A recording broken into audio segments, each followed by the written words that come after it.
US പ്രസിഡന്റായി Trump വീണ്ടും വരുമ്പോൾ ഇന്ത്യ ഉൾപ്പെടെയുള്ള ലോകരാജ്യങ്ങൾ ഒരേ സമയം ആശങ്കയിലും പ്രതീക്ഷയിലുമാണ്. കുടിയേറ്റം, വിദേശം, ക്രിപ്റ്റോ കറൻസി തുടങ്ങി പല നിർണായക തീരുമാനങ്ങളും ആദ്യ ദിനങ്ങളിൽ തന്നെ പ്രതീക്ഷിക്കാം. അമേരിക്കയെ വീണ്ടും മഹത്തരമാക്കാനാണ് ട്രംപ് പ്രസിഡന്റ് ആകുന്നത്. അതിന് അദ്ദേഹം ഒരു വഴി കണ്ടിട്ടുണ്ട്: അമേരിക്ക ഫസ്റ്റ്. എല്ലാ കാര്യത്തിലും ഒന്നാമത് അമേരിക്കയാകണം. അതെന്തുമാവട്ടെ, മോദിയുടെ സ്വന്തം ട്രംപ് ഇന്ത്യയോട് എങ്ങനെ പെരുമാറും എന്നതാണ് ചോദ്യം. ഇരുവരും കഴിഞ്ഞ ഊഴത്തിൽ നല്ല ചേർച്ചയിലായിരുന്നു.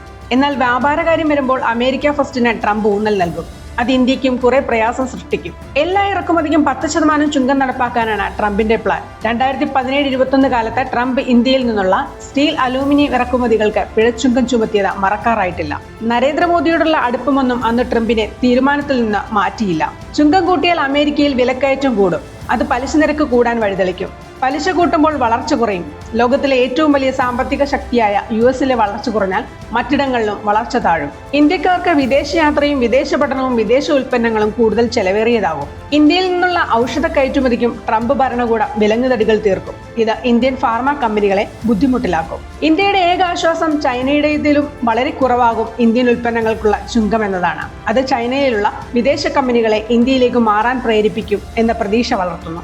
ആപ്പിൾ ഇന്ത്യയിൽ ഐഫോൺ നിർമ്മാണ യൂണിറ്റുകൾ തുടങ്ങിയ പോലെ കൂടുതൽ കമ്പനികളെ ഇതിങ്ങോട്ട് ആകർഷിച്ചേക്കും.